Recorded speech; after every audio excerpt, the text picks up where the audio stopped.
నీ కొరకు చేయబడిన ఈ ప్రకృతిలోనివన్నీ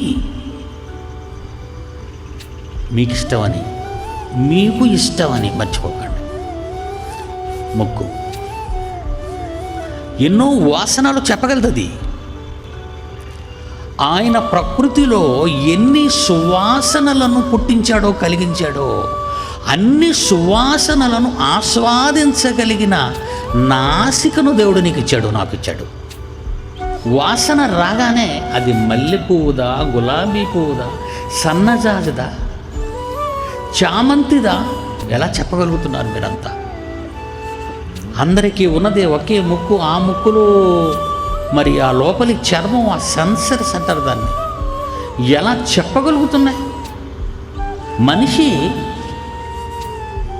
ఎంత అందమైన బొమ్మను చేయగలడు, కానీ దానికి వాసనలు చూసే శక్తిని తేలేడు. ఒకే చిన్ని నాసికలో ఇన్ని వాసనలు చూడగలుగుతున్నాము అంటే ఇక్కడ మీరు నోట్ చేసుకోవాల్సిన పాయింట్ ఏంటంటే, మీకు ముక్కు ఇవ్వకముందే ముక్కుకు కావలసినవన్నీ దేవుడు చేశాడు. మత్తయి సువార్త 6వ అధ్యాయం 8వ వచనం చూడండి ప్రియులారా. మీరు మీ తండ్రి అయిన పరలోకపు తండ్రి నన్ను అడగక మునుపే మీకు అవసరమైనవేమో ఆయనకు తెలియను. నాకు తెలీదా అన్నాడు ఆయన.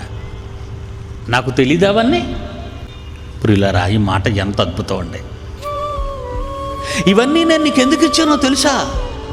ఇవన్నీ అనుభవించే నువ్వు నా కోసం బ్రతకాలి. ఇవన్నీ అనుభవించే నువ్వు నా కోసం బ్రతకాలి.